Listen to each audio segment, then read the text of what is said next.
Hello, barbarians, and welcome back to our Waterdeep campaign. Thanks for listening. This is Rainey. I'm Santiago. And we're going to pick up right where we left off.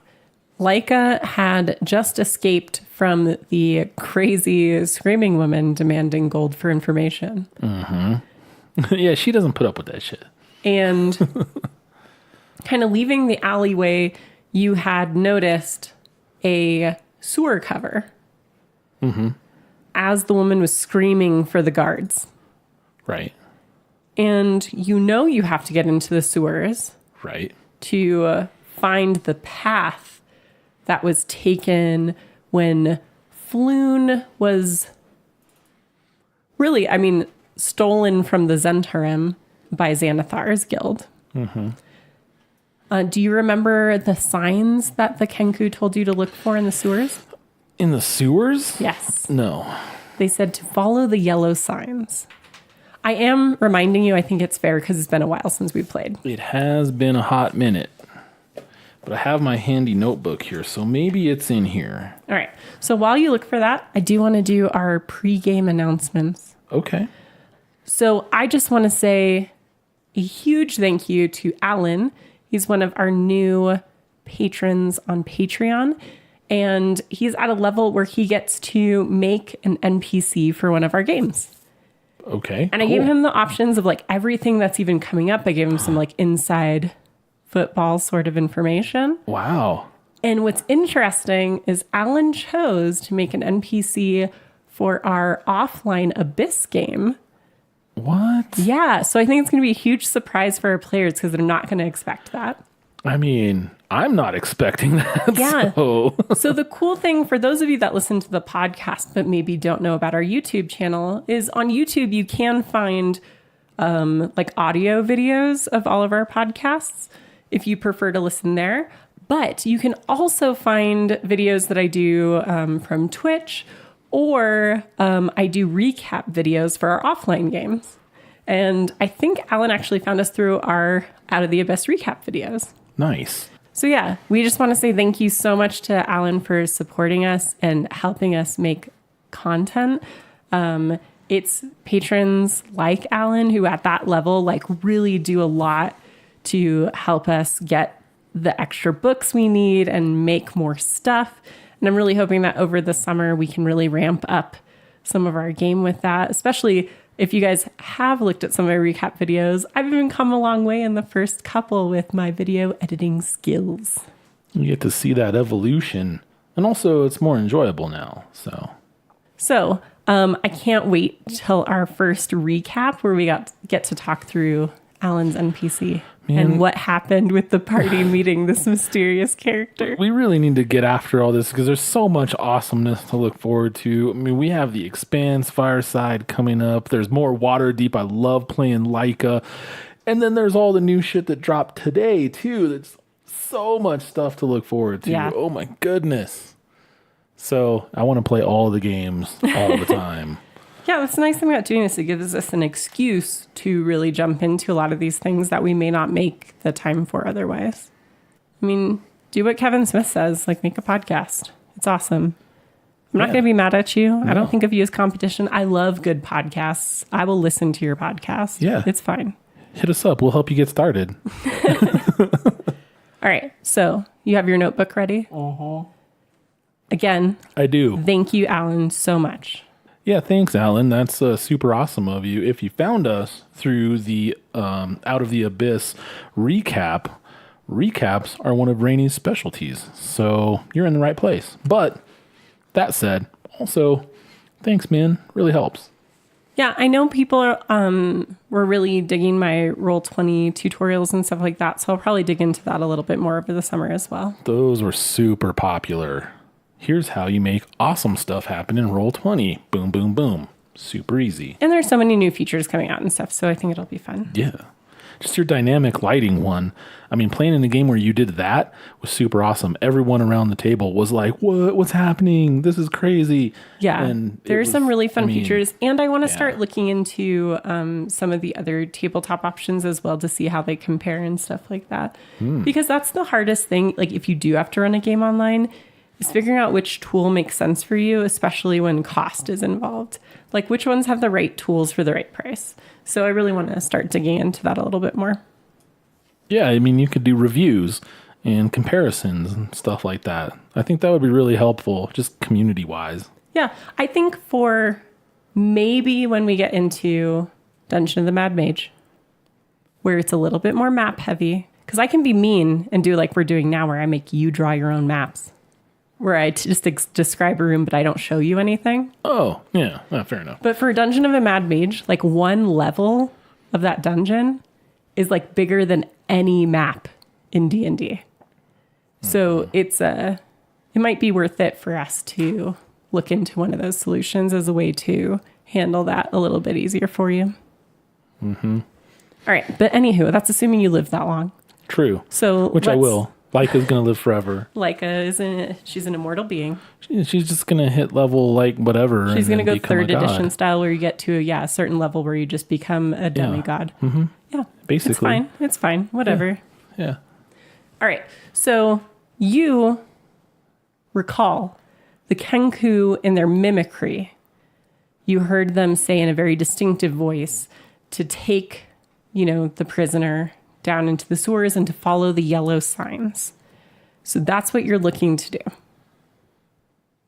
Okay. So I really only have a second. I have to see if I can get into the sewer. If I recall correctly.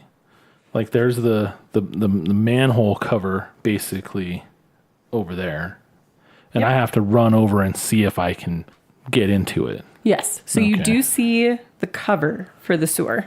All right. You did spot that with your exceptional noticing abilities. All right. Yeah. I'm going to dash over there and see if I can't pry that manhole cover open. I don't know. My strength is very low. So if this is a strength thing, deck might be stacked against me. But if there's a way that I can employ my, brain in this and use like leverage or something, then I might be able to. So we'll see. She's going to just see if it's easy first. I'm not very much of an overthinker when it comes to this sort of thing. All right. So you are currently right at the intersection at the end of Candle Lane. You can still hear the woman screaming for the guards that some little green creature has taken her purse. Right. Which you didn't do. That's true. She is evil. But you do know that the guards were heading towards that warehouse where you where they were being distracted by the young lord. Right. So what would you like to do? I'm going to dash to the manhole cover, see if I can prise it from its fittings so that I can delve into the sewers. Where I'll be pretty comfortable, I think. So kind of sticking your fingers into the grooves around the outside where kind of like tools are meant to grasp it. Yeah. You find that this lifts quite easily. What? And reveals a well-maintained ladder leading down into the sewers below. Oh, geez, there's some kind of mechanism here.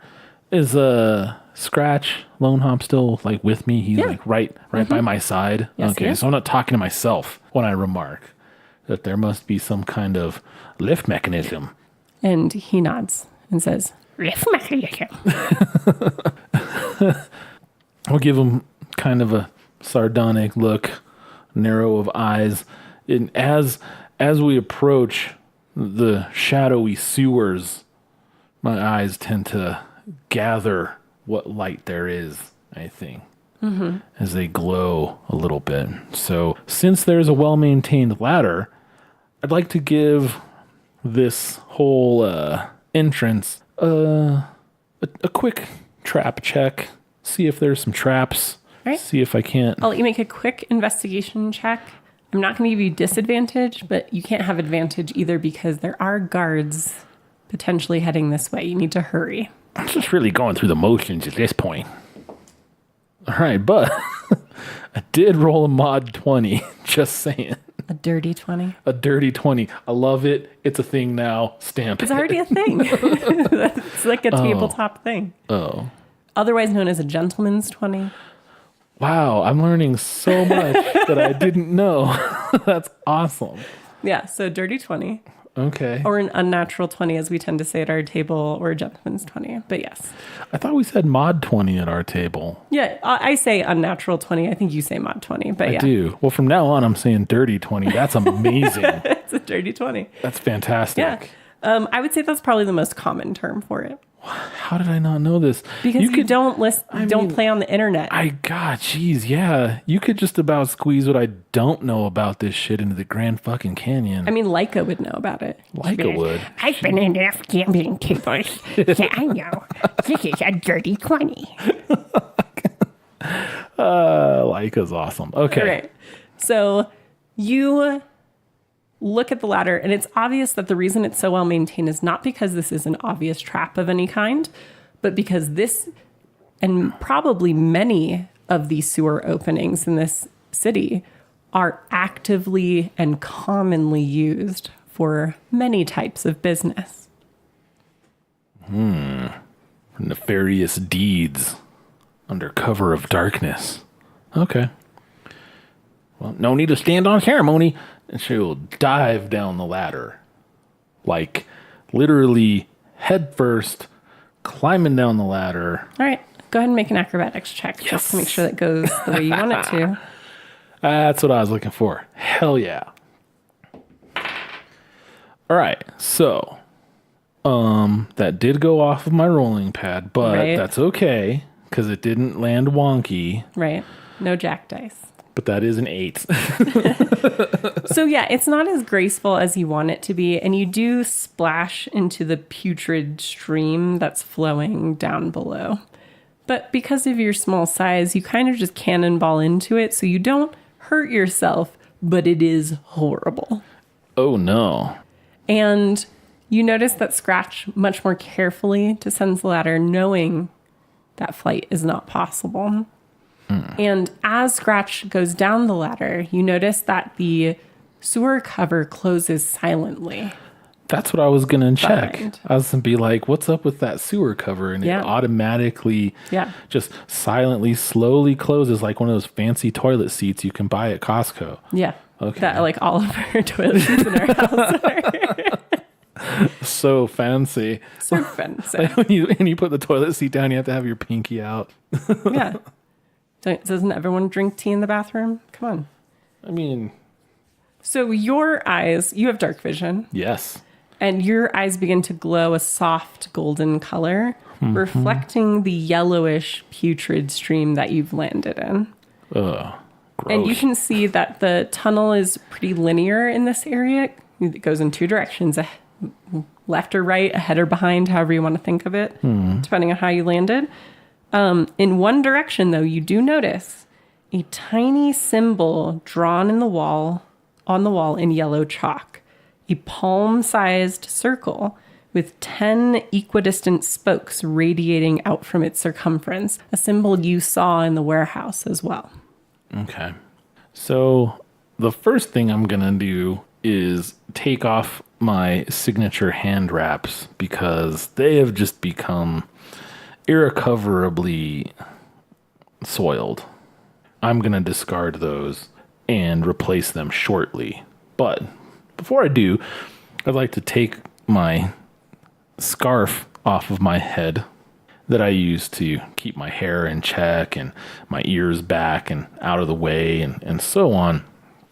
And wring it out, clean it out the best I can, see if it's salvageable because,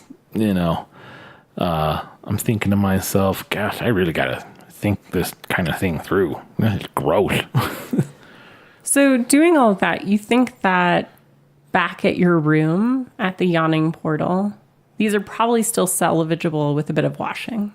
Yeah, and your backpack, especially because of your job as a bounty hunter, like having to traverse various terrain in cities and various weather and things like that, is like a roll top bag that's pretty waterproof. So you're not that concerned that you landed in some muck. Right. I mean, everything else is going to be pretty much okay. The short sword, the daggers, everything else, it has all of its, sealed scabbards and so on. And the backpack, like you say, all the armor and boots and other clothes, that's all waterproof, designed for hardware and city living and you traveling maintain and it so well. on, and super maintained because I don't buy new stuff. I buy quality shit at the outset and then just maintain it forever. But there's things that you just, that once they get dirty, like your headscarf and your hand wraps, it's like, well, okay. So I don't know if I have a spare scarf in my backpack. I think probably, but definitely spare hand wraps. Right. So no, I we're think just that's all kinda fair. cleaning up a little bit, because I landed in some muck and I am a little fastidious when it comes to this. I don't really like getting super dirty. So, don't make a mistake. I'll get all the way down on the ground with you. I'm already there basically because I'm like 3 feet tall, but just she's kind of cleaning up a little bit from her mishap. Yeah, that's fair. So you take a moment to kind of switch things out, make sure that you are all put together. You see the first yellow marking that you think you're looking for. So at least right now you have a direction. Now, how high is this up off the ground? Is this a marking that I can reach? It would be like you could probably jump and touch it, but it's definitely out of your normal reach. It's kind of standard humanoid height. How about Scratch? Can Scratch reach it? Oh, do you easily. think? Okay, Yeah. cool. I will ask Scratch, digging around in one of my numerous belt pouches for my little piece of chalk that I have, and finding it, I'd like to take it out, hold it out to Scratch, and point with my chin towards the symbol and say to Scratch, "Hey, do you think you could make a little mark on that symbol just so we know it's one we've seen before?" And he kind of bobs his head at you and grabs the chalk. And above the symbol, so it'd be a little bit harder maybe for other people to reach, he makes a small mark that you guys can notice. Yeah, something that would jump out to us, but be really unobtrusive to someone who's not looking for it. Yeah. So, all right, cool. All right, good job. Hold my hand out for the chalk for Right. It's passed Scratch back to- down to you. drop it in with his deft beak, stash it back in its pouch, and away we go. We're underway. As I wrap my hands with new fresh boxers wraps. Okay. So you continue along the sewer, which has many branching paths. And what you notice is that as you continue along, at every place where the path forks in any way, there is another symbol leading down one of the paths. And you can actually see where the Dung Sweepers Guild has like brushed and cleaned off old marks, and they've been redrawn more recently. Ooh, okay. So at every mark, we need to make our little chalk mark. Right. Which I feel like Scratch and I would fall into a comfortable pattern with that, where every time we come, we automatically stop. I automatically hold the chalk out. He automatically takes it in his beak and automatically makes the little mark. And then as soon as we notice that the Dung Sweepers Guild is cleaning these off, not necessarily on purpose, just as a matter of course, overlap with their daily duties. Right. I would say to Scratch to, "Hey, be careful. You don't want to put our mark where it's going to get scraped off. We don't know how long we're going to need this." Right. And you see Scratch reaching up even farther to put the little mark. Oh, stretching out his long old bird neck. Awesome. Cool. All right. So you actually follow these signs for about an hour, you think, Wow. through this maze-like under city that's down here.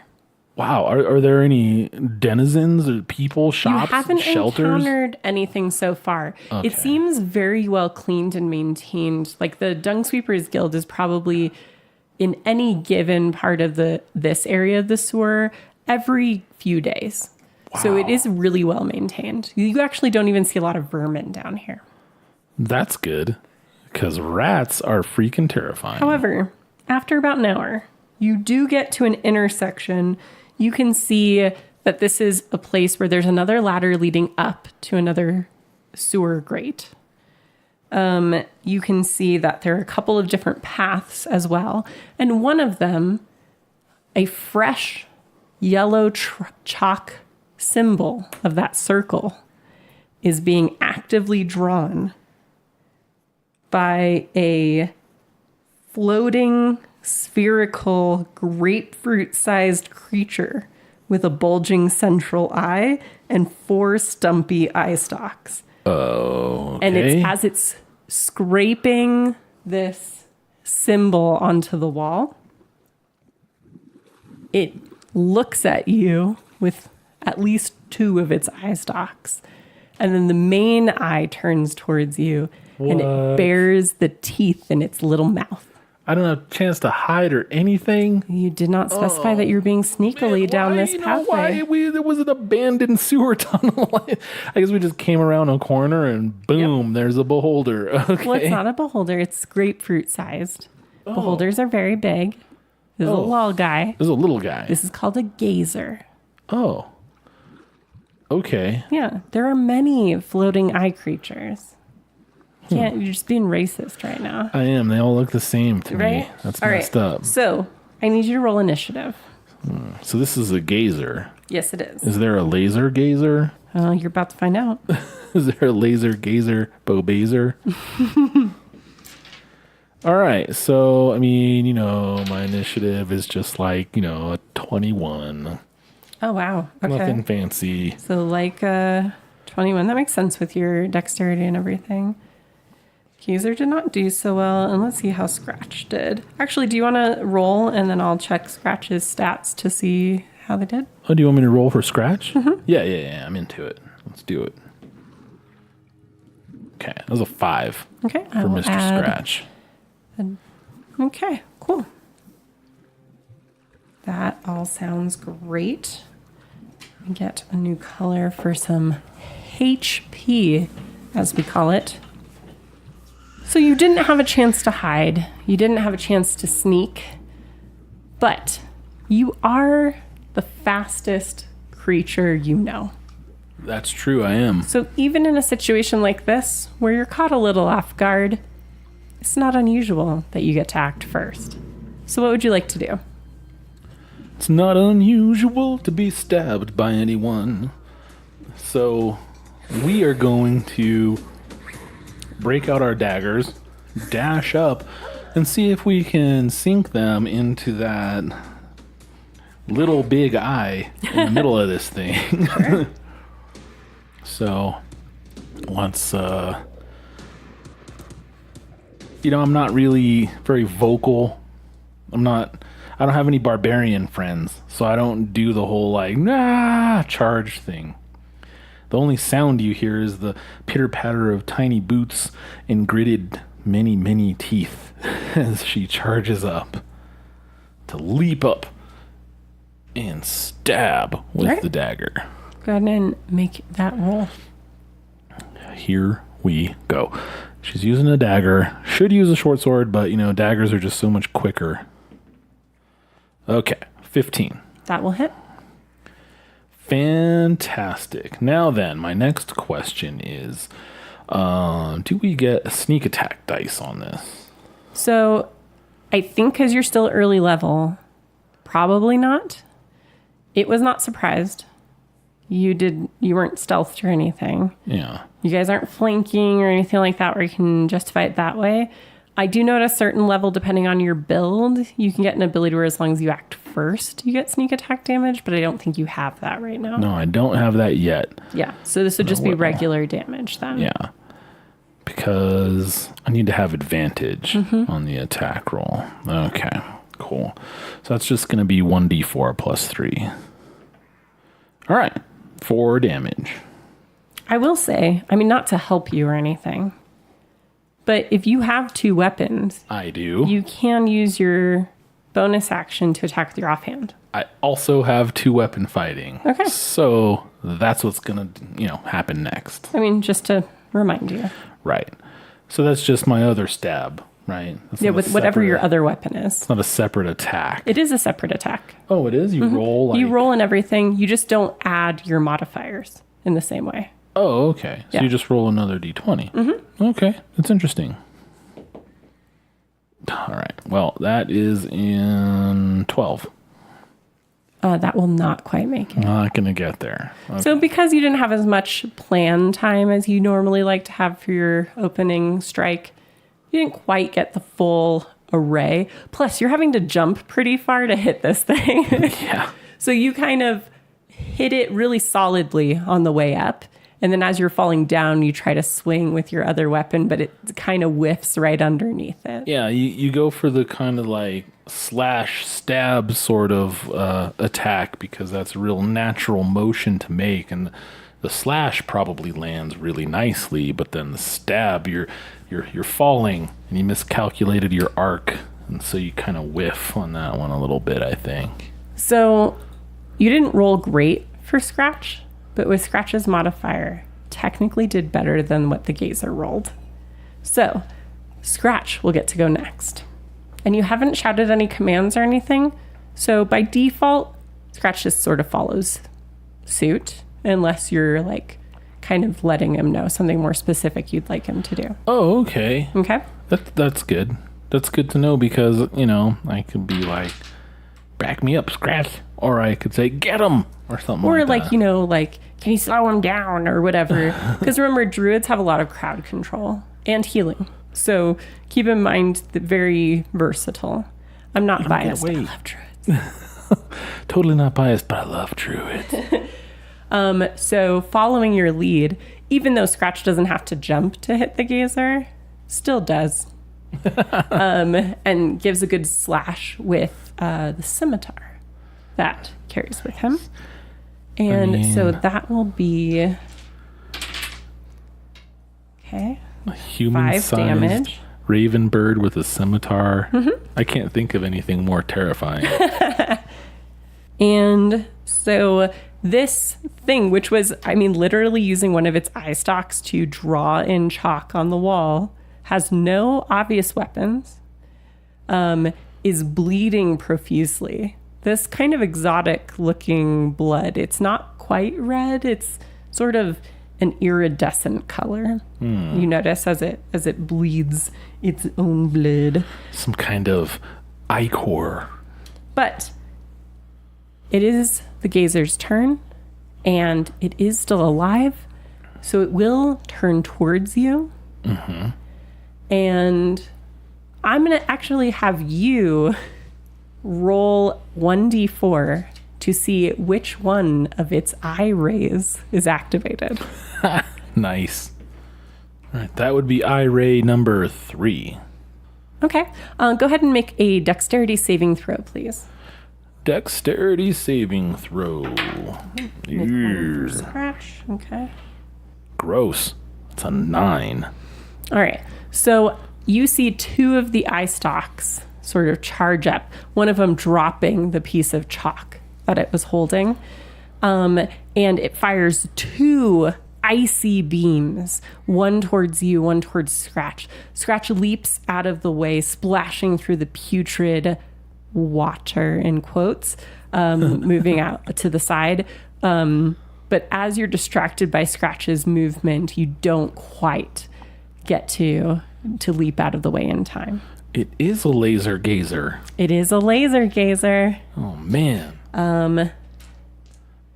Let's see here. And that is going to be 10 cold damage. What? Okay. So I only have 9 hit points. All right, so you go unconscious. Yeah, so that kind of zaps me down Yeah. to -1. Well, you don't go negative in 5th edition. So you're going to go to 0. Mm-hmm. But you are unconscious now. Here's the cool thing about D&D Beyond, that I put that damage in and it just flips me over to death saves automatically. Which is nice, right? So that's pretty cool. So it is your turn next. So you will make your first death saving throw. My first death save. Right.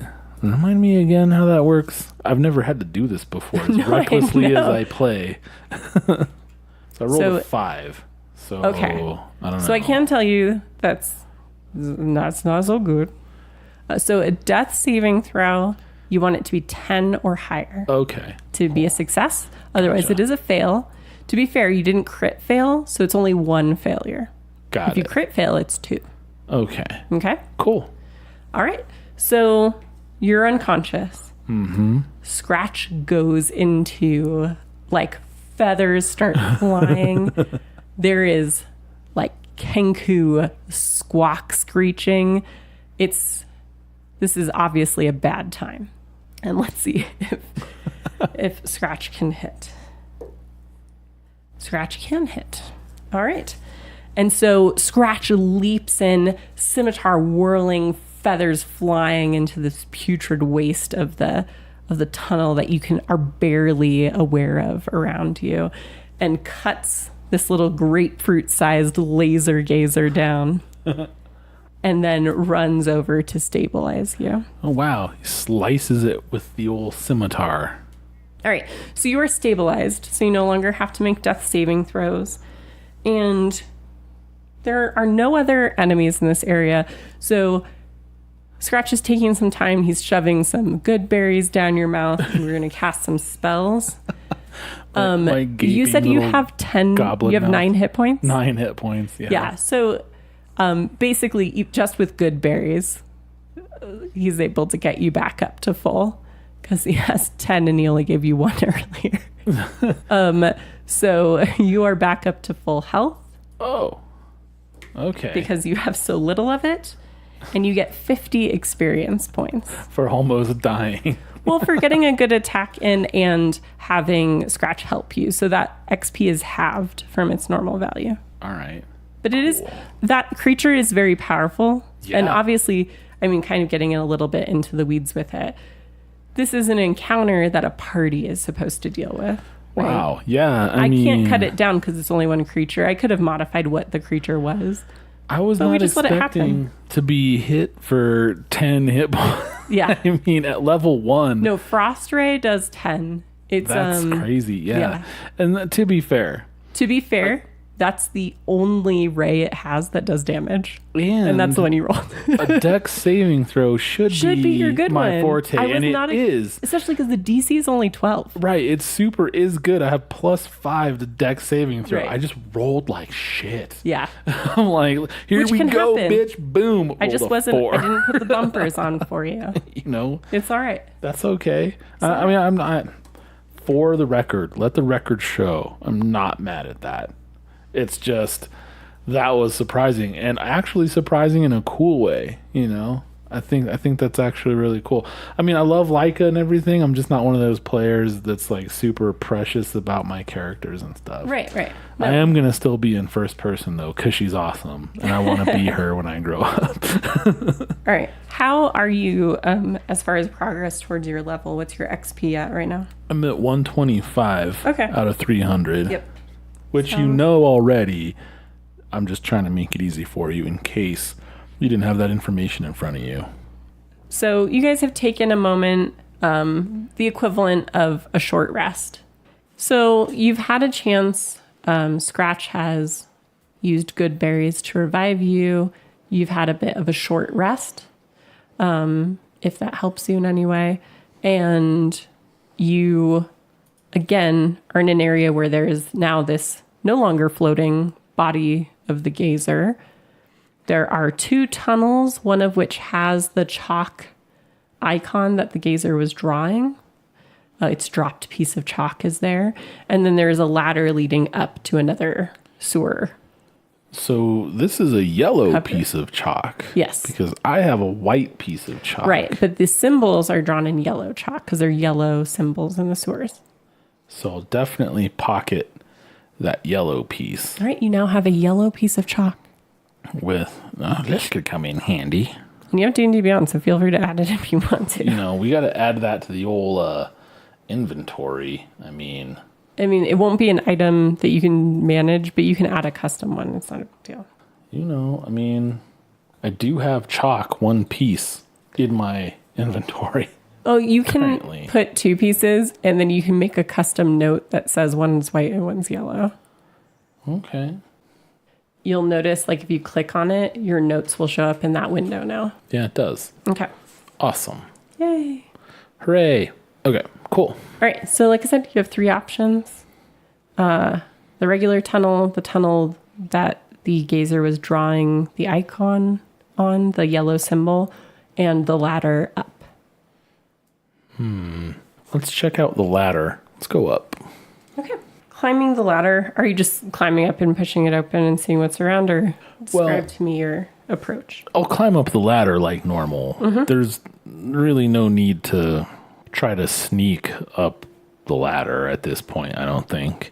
But when you get to the hatch, I think it's definitely important to ease the hatch open just a fraction of an inch and see where we are, get our bearings. All right.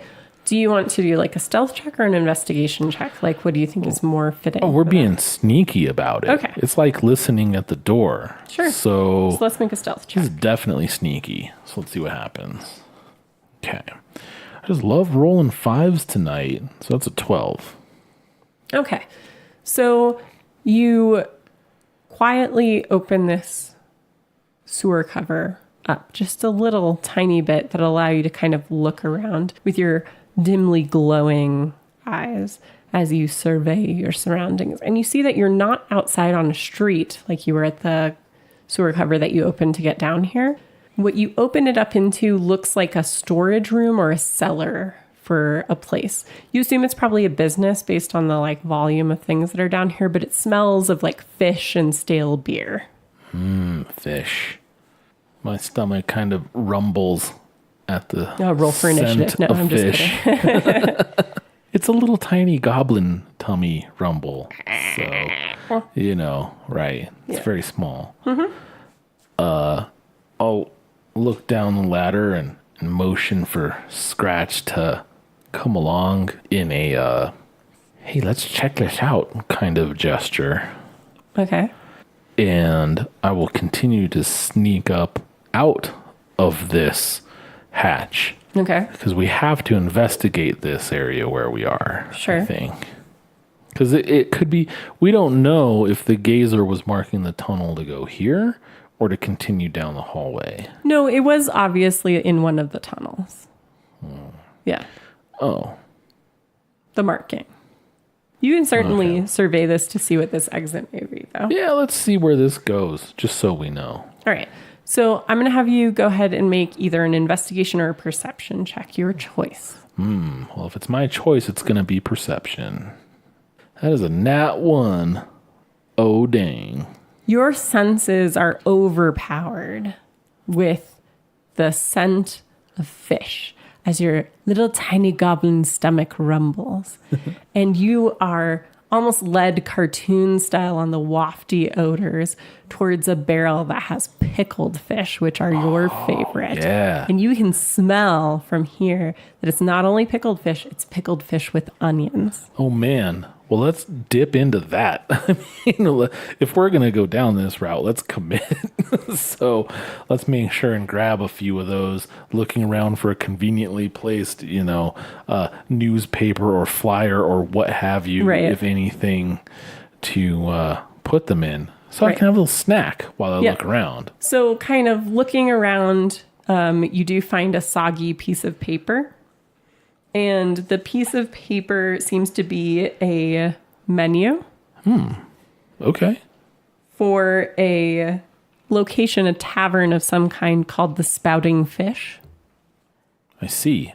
That might be where we are. And you are able to gather, I'll say the equivalent of 2 rations of pickled fish and onions. Well, they're not going to last long, so I'm not going to bother adding them because she's going to eat them right now. Biting the head right off of one of the pickled fish and crunching it noisily with delight. I'll say to Scratch, holding up, so she wrapped the 2 fish in the piece of paper, but on the corner you can still kind of see the trailing half of the name, the spouting trout or whatever it was. Right. And around this mouthful of fish heads, I'll say to Scratch, "This might be what we're looking at right now." All right. So you're not trying to be sneaky. but kind of like the equivalent of a luck roll. I'm going to have you make a stealth check with disadvantage. All right. Just to see if anyone happens upon you down here. Let's see what happens. Okay. I got a 10 and a 2, so lowest one at 9. Okay. So no, you get pretty lucky. As you're eating, your ears sort of adjust and you do hear sort of the noise upstairs. It does sound like you're in the cellar of like a tavern or a bar of some kind. Okay. Yeah, I feel like we're in the cellar of a bar. Yeah. Or a And tavern of some You notice kind. that like the sewer cover that you came up from is sort of like the drain for this cellar room. All right. You know, I can't say that I'm disappointed we took this little detour, but I don't think this is where we want to be, Scratch. So, with that, I'll motion for Scratch to follow me back down the hatch as I toss the last of the fish tails down the hatch. Okay. So moving back into the sewers, the remaining 2 tunnels are the kind of plain one and the one where the gazer was drawing the symbol. Cool. So we're going to go down the marked tunnel, following our familiar routine of having Scratch mark the symbol. And I'll try to cover my fishy onion burp with a diminutive hand. And along we'll go. All right. The main sewer tunnel that you're following expands into a circular hub. And you notice that there are arrow slits carved into the outer walls here across from each other on the path. Oh. I need you to go and make a stealth check just to make sure we're not doing anything crazy as we move through this area. Okay. So this one's a lot better. We're looking at a 22 here. Yeah. And like I said, these arrow slits to you are very obvious. Nothing I even had to make you roll for. So as soon as you kind of notice that the geography is changing a bit, you do get a bit more careful and you're signaling to Scratch to do the same. Now, is that passive perception? Is that where that comes in? In this case, it's not even attempted to be hidden. So normally, yes, though. If you aren't saying that you're keeping an eye out for such things, it would be passive Got it. perception or passive investigation. Right on. 'Cause both of those are really high for me. Right. It feels like. Yeah. No, So- you're in good shape. You don't have to be actively telling me you're looking for very much. You'll be fine. She's just really observant. So what her you job. notice at this sort of junction where the sewer there's like kind of a column in the middle where you can see that there are grates at the bottom of it that are spewing out new liquid mess. So it's Yeah. basically a pipe that's coming Right. down. I mean, right? we are in the sewers. So it's new sewage. Yes. Lovely. The sewer tunnel kind of goes around that pipe in a circle. And so what you'll notice is that there are passages that head to the north and the south from the way that you've entered. Okay.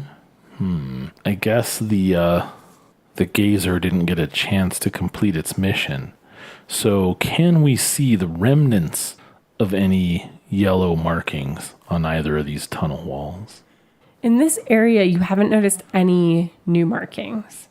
But if you do want to look around a bit more, you can certainly make a perception check. I do want to look around a bit more. Okay. That's an 8. All right. Are you giving, I know you're still not used to this, are you giving Scratch any instruction or anything like that? Right. I should definitely fill in Scratch on what I'm doing here. Let's have a look around. Maybe we can see one of those markings that's been washed away. All right. So Scratch is helping you, which means you have advantage on your roll. Oh, okay. That is 11. 15. All right. 15 is just enough for you as Scratch is helping you with kind of the higher parts of the wall and you're looking at the lower parts of the wall. Between the two of you, you notice the very faint outline in the stone that tells you that there is a secret door on the south side of this tunnel. Good job, Scratch. And I'll start to check it out, investigate or whatever dungeoneering, lockpicking type of roguey whatnot I have going on here to examine this hidden door. All right. So it looks, much the same way that when you were in the Zentrum warehouse, there was sort of that secret door in the warehouse that you just kind of pushed it in. This looks very similar, where it from the outside, from the tunnel side, it's supposed to look relatively seamless because the hinges are on the other side. It just pushes inward. Mm-hmm. All right. Come on, Scratch. Let's get this thing open, but take it easy. We're going to gently, ever so gently, slowly ease this hidden door open. Take a peek at what might be hidden beyond. As you open the door, which again, like many of the doors you've encountered so far, moves very silently. Whoever operates in these regions, it's either in very high use or they just know what they're doing. And as you open it, you can see that the secret door opens into this sort of little antechamber, almost like a mudroom of sorts. Oh. And there's a standard door up ahead of you.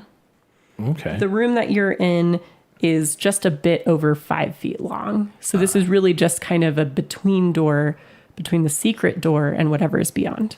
A vestibule, yes, if you will. Exactly. And there's nothing in here but maybe a bench or something. Not even that. You can see that there's a little bit of like splashes of the putrid sewage that you've been slogging through in this sort of area.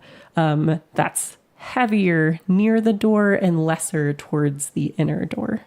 Okay. Well, it's time to stomp the muck and mud. We'll say it's mud.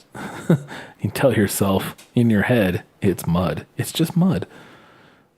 And as you stomp that off of your boots as quietly as you can, tapping them against the wall maybe, let's check out that other door. Let's see if it's locked. Yeah. Do you want to make an investigation check to give it a good once-over? Yeah, let's give it a good once-over here. All right, 14. Yep. So as you examine the door, it seems to be pretty standard. You don't notice anything in the way of like a lock or a trap. It seems that they were really relying on the door from the tunnel side to disguise this location. That and no one being in the sewers who really gives a shit about that. Right. The dung guild is not, Dung Sweepers Guild is not trying to open random doors in the sewers. Right. They're finishing the workday and then they're hitting the bar. Much love to... They're up at the Spouting Fish. DSG's local number 526. Yeah. Much love to them, but they're not down there to look for hidden shit like that. So. Yep. All right. Are you going through the door? Are you opening it? Well, we checked it out. It's not locked. Right. Let's ease this open. First, a selfie. No, first, let's listen to see what we can hear. Okay. Go ahead and make a perception check as well, then. Scratch, why don't you... can you hear anything over there? I'm going to have Scratch help me on this one. Okay. So you have advantage with both of you leaning against the door in a comic fashion where Scratch's ear hole is higher and yours is lower on the door. I'm standing at full height, and so is he, and we're just perfectly matched. Okay, this one is jacked. Just want to re-roll that. All right, cool. And that is a 14. Okay. So you don't hear anything on the other side of the door. Cool. Seems clear. Let's check it out. We're going to ease this door open just a tiny fingernail's breadth and peer through. All right. When you do, that fingernail's breadth doesn't let you see anything. So let's increase that to 2.5 fingernails breadth. Okay. So what you can see is that there is what appears to be basically an empty room beyond, but it's much larger than the vestibule that you're in. It appears to be a bit of a hub. You do notice that there seem to be other doorways from this room. And in the middle of the room is a stone pillar carved with a small symbol, which you can make out with your dark vision as being a perfect circle with 10 equidistant spokes radiating outward from its circumference. And in the middle of the circle is a smaller circular indentation that looks a bit like a lidless eye. It's just like a little indent that's sort of eye-shaped. Mm-hmm. It's all starting to come together, Scratch. Oh, no, it's fine. But you do notice that from this room, as you're looking around, there is sort of the little vestibule that you were in. Directly to your left, there's a doorway. And then deeper into this room where the column is, there's another doorway to the left of that column. So a little bit farther in. There is a double door directly across from you, all the way across the room. And then there's another door kind of on the right side as well. So there are 4 different doors to choose from. So the single doors are left, farther left, and right, and then double doors straight across. Okay, so we're going to knock out the one on the right first. That's the one I'm eyeing right now. Okay. It's like skirt the wall to the door on the right and check that one out. All right. So moving around to that door, it's another door very similar to the one you came through from the secret door. So kind of a standard door. You can see the hinges on this side. And again, like the other doors you've been dealing with, they look very well maintained. But no obvious lock or anything on the door. Yeah, let's listen at this door too. All right, percept away. Come on, Scratch. Let's see what we can hear here. All right. Well, that's lucky. Okay. That's a dirty 20. Dirty 20. There's silence on the other side of this door. Okay. And same thing. Crack it open. Just a butt hair and look through it. So opening the door a little bit, what immediately you notice is kind of the smell of like dank straw. Mm-hmm. And as you open the door a little bit more, you see that it's kind of these straw pallets, like what you would consider like bedding areas. Mm-hmm. But you also notice like rusty manacles bolted to the walls. Well, but otherwise, nothing in here. But it looks to be unoccupied, so we'll go ahead and shut it again. And hugging the wall, ever so stealthily back to the other side, we'll check out the first door on the left. Okay. Talk to me about your approach to the door again. Are you doing the same thing? Yeah. All right, go ahead and perceive, please. Same thing, tried and true. But, and as we repeat actions like this, I feel like Scratch and I kind of fall into a routine. So as with the marking of the chalk, listening at doors kind of becomes that same sort of routine, where I put my ear to the door, Scratch puts his ear to the door, and we both listen. I mean, does that sound fair? No, it's fair. Okay. Sweet. 21. Okay. With a 21, you can hear soft snoring. Oh. And it's a very familiar sound to you. I say because you're over 21. You know this is specifically the soft snoring of one goblin. Oh. I can almost tell if we're related. All right. Let's crack the door open again and peer in. See what we're dealing with here. So what you see is a goblin with a little short bow on its lap. And it's sitting on a stool that it's supposed to be using to be able to see through the arrow slot that you noticed earlier. But it is not looking through that arrow slot. It is sleeping. Dang. If only I had kept some extra fish, I could have brought this goblin, lunch. And, just explained away that it's a new perk of working for the company and, lunch delivery. Sadly, I did not save any, so I'm not going to be able to make that deception.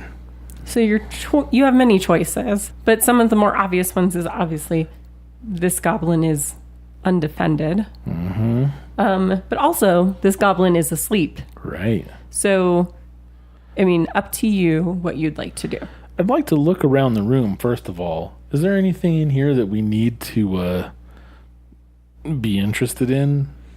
No, it's a rather, surprisingly large watch post. It looks like it's really designed for having a couple of larger creatures here. One probably manning the arrow slot, and another to either relieve it or to act as like backup to run to other areas. Okay. But it's a little undermanned right now, having a single short goblin in it. Right, poor that has fallen asleep. So are there any other like doors leading into here other than the one I came in from? No, what you do notice besides the door you came in through is that there are actually 2 arrow slits in this room. One looking out that you noticed into the main sewer line in that sort of circular area. Mm-hmm. And the other actually looking into the vestibule near the secret door. Okay. Obviously, neither of them are being manned. Right. Okay. I'd like to motion for Scratch to stay where he is and tiptoe sneaky up to this sleeping goblin. I need you to roll stealth. That is a 20 as pure as virgin driven snow. Yeah, there is no sound. The sound of the creeping sewage outside is louder than your footsteps. It's almost too quiet. Yeah, you unsound right through the room. Awesome. So creeping up to this sleeping goblin, Laika, contrary to her race's reputation, is not a monster. She's not just gonna murk this dude for no reason. Plus, I know, that this goblin's just another working goblin trying to make his way in the world, you know? So, with a, sorry about this, she's gonna bonk him over the head with the hilt of one of her daggers in a Hollywood knockout. Because you can do that in fiction where you just knock someone out by blunt force trauma to the head and they wake up 2 hours later. Results, yeah. No problem. So, yeah, she's going to go for the Hollywood knockout coup de grace style. You know, not lethal damage, you know, just the bonk to knock him out. And then tie him up and gag him with his own socks. Just so as kind of a, hey, you know, if we're going to do a job, do it right. Like, right. Quit slacking off, buddy. All right. So no roll necessary. The creature is unconscious. You give a quick bonk. You're already moving silently. You like cradle the goblin's head as like they slide down the stool onto the floor. And their snoring increases. Snoring increasifies. And then I feel like it's just kind of child's play to tie him up and gag him with his own socks, just because I don't want him joining the fray if it comes to that. All right. And then on we go. Sweet. Let's go to the next room. So the remaining door on this side, unless you go back out through the secret door and look for other entrances, is the big double doors. Oh. At the other side of the room. Yeah, let's check those out. Same. All right. Sneak up. Listen. Percept, please. Oh, wait. I have advantage on this, though, because of Scratch. Okay. 15. All right. As you listen, your delicate yet large pointed ear against the door, you hear the sound. I mean, it's sort of like the sound of a struggle, but it's very one-sided. There is some gruff, low, sort of demanding tones, and then a wet thud. Ooh. And whimpering. Oh, dang. Okay. Oh, geez, Scratch. I wonder what's going on. I almost can't help myself as I crack open the door to see what's taking place on the other side of it. What you note is on the wall across from you, threadbare curtains hang along the wall of this long hall that you see beyond these double doors. And in the middle of the hall, you see a muscular half-orc in dingy robes standing with his foot on the chest of a male human with wavy red blonde hair, which by description you note is Floon, most likely. That's our guy. Fire burns around the orc's clenched fist, and the victim, which you assume is Floon, cries and squirms helplessly beneath him. You notice there's a raised platform to the right of the door that you've opened, but you can't quite see what might be there. And that's where we're going to stop for today. Oh, dang it. I need to run up and ambush that guy while he's, I've got him caught flat-footed. I need to run up and, oh, man. Okay. Half-orc, your days are numbered, just so you know. And that number is 0, because you're rounding out your last one. All right. We're going to stop here for now. In the bonus episode, we'll talk a little bit about what you think about this piece and what might be going on. But for now, once again, we'd love to say thank you to Alan, our new cool patron. Yeah, man. Goes a long way. Thanks, Alan. And we are going to wrap this one up and see what happens next time. Although there's going to be a bit of a delay because we're going to be getting into the Expanse RPG. The Expanse. So this is a little bit of a cliffhanger. Yeah, a little bit. But it's not going to be a year long like Saga or anything like that. We'll be back sooner rather than later. All right, until next time, everyone. Spend your rage wisely. Or don't. I mean, what's the worst that could happen? You get knocked out by a laser gazer.